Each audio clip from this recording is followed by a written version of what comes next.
So there's another thing that was going on in my school. So all the Mexicans would wear these like Mexican flag. They would wear these, the wool cap comes back in style. It's funny because it was very, very hip, in my junior high days. So the Mexicans would have these wool caps and they'd have a Mexican flag on it. Then the Filipinos started wearing wool caps and they would sew on a Filipino flag. So what did I do? Little David. Since my ancestry on my father's side is British, I sewed a Union Jack on a knit cap and wore that to school. And boy, did I get some shit about it. And but that's all about this ethnic pride thing. And then a gal in one of my classes, she sewed a Swedish flag on her knit cap. And so even though it was a little small group of us, we were showing our ethnic pride, but without denigrating the rest of them. I didn't have to hate the Mexicans or the Filipinos. Some of my best friends are Mexicans and Filipinos. There's nothing wrong with having ethnic pride. It's when you're like blaming another group for your own problems. Look, if you fucking can't compete on the job because some guy got a leg up through some affirmative action, then you're not trying hard enough. Or just oh, look at me. I must be buzzed. I'm starting to cuss. It stirs me up a little bit. I don't really see... Look, if there's anybody that felt oppressed was my high school and my middle school days. Because I was a minority in the group in the place that I came from. Even though, and look, I couldn't go up over to the, Mexican guys and go, oh yeah, hey guys, I'm half Mexican, what good was that guy? I don't speak Spanish. So I had to stick to my guns. I would say like white and proud. But it didn't turn into a hate thing, okay? Because I'm a liberal.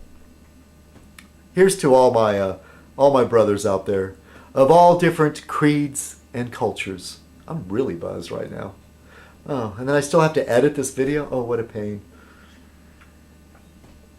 Oh, the pain.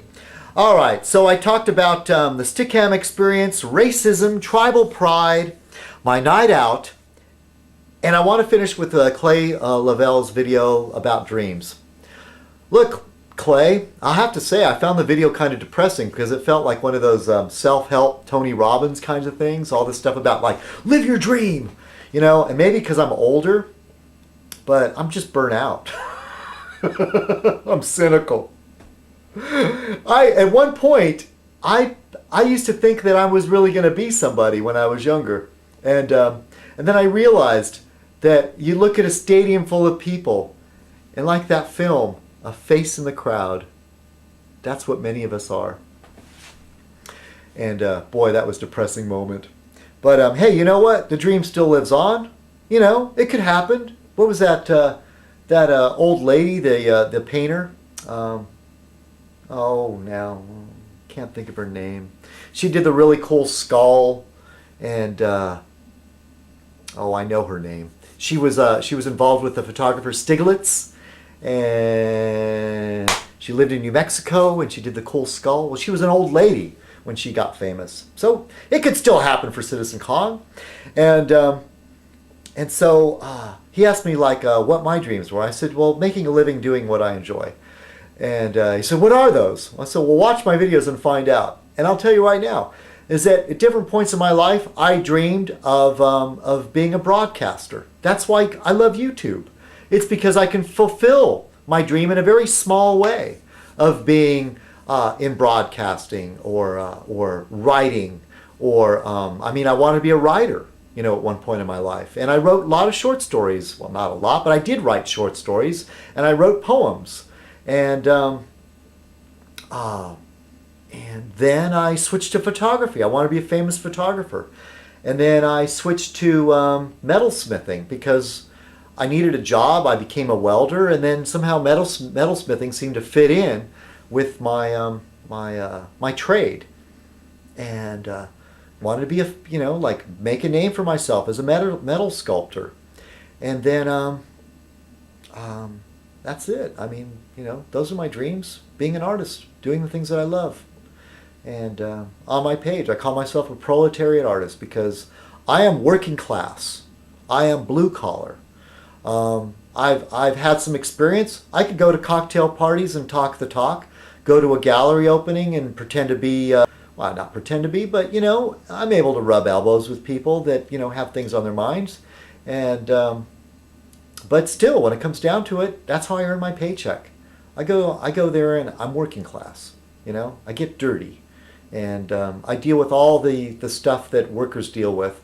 And paleocrats whining about some college kids being subjugated.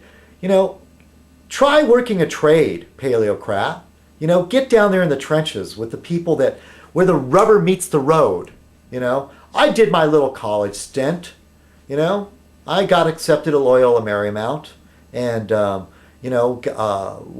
lived in a dorm and saw what it was like. It's cushy, It's cushy compared to the real world. And somehow I think you've been buffered. I get the feeling that you don't have any real worries about poverty, or making that car payment, because I have a feeling that somebody's going to bail you out, and good luck on your journalism career, what can I say? I'm annoyed. I'm annoyed by this notion that the projections are that the demographics in this country are going to change, and because of your Catholic beliefs, you think that you need to breed. Okay, well, face it, Hispanics are majorly Catholic, and they're breeding faster than you are. And so, at some point, we're going to have a Hispanic president. And if demographics continue the way they are, there will be a tipping point where whites will truly be the minority, and they're going to be surpassed by Hispanics. And a lot of blacks are backing. A lot of blacks are sympathetic to the Republican idea of closing off the borders because the blacks feel threatened. You're not the only group that feels threatened. You and I are not the only group that feel threatened. Blacks in this country feel threatened. Everybody feels threatened on one way or another. So get over it. All right, I need to wind this up. This is Citizen Kong. Feel free to comment. And sometime during this week, probably around Thursday, I'll respond to your comments. All right, I need to wind this up. This is Citizen Kong. Have a great week. Cheers. What about the